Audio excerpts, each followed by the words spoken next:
Guys, good morning. Ari tadi gali sa area nga ginabunuhan ta last week. So for update, amo na yung itsura niya.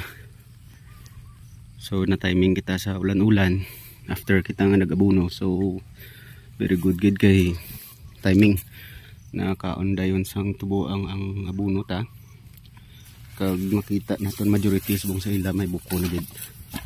Ara sa guys. Right. So after mulat na lang ito biskan mga 5 days amo pag-apply na to sa atong third dose, which is pangsira combination naman sang urea kag potash. So ma-apply kita potash pangsira ta.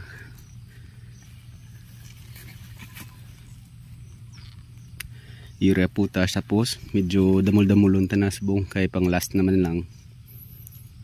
So ma-count kita after sang pag-apply naton 15 days, 15 to 20 days before kita liwat mag-apply sa ini nga pangsira.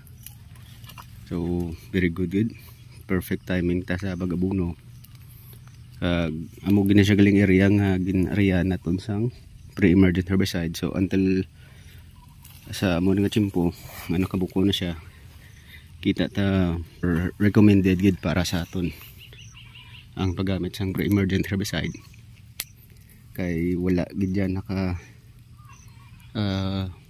epekto ang hilamon dire, wala na overwhelm atong tubo sa hilamon kag nakaskip kita sang iban nga mga proseso sa pagkahilamon. So nakasave kita, wala na kunol ang atong tubo bangod sa tama ka hilamon kay na-applyan naton advance sang pre-emergent herbicide. So amo na guys ang itsura niya as for update. Kagang iya kanupis bong nagamatamat naman. So ang saruwang hindi na siya magtubo ang hilamon.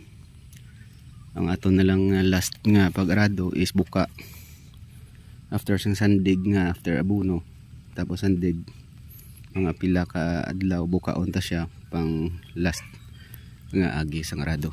So hingagawon ta ni guys kay subong nga nagaulan-ulan, pikto naman ni buno ato na buno So hingagawon naton nini nga marian last, third and last application pang sira kay dason hindi na ni siya maagyan karado once nga magdagko na gid. So happy farming sa tanan liwata.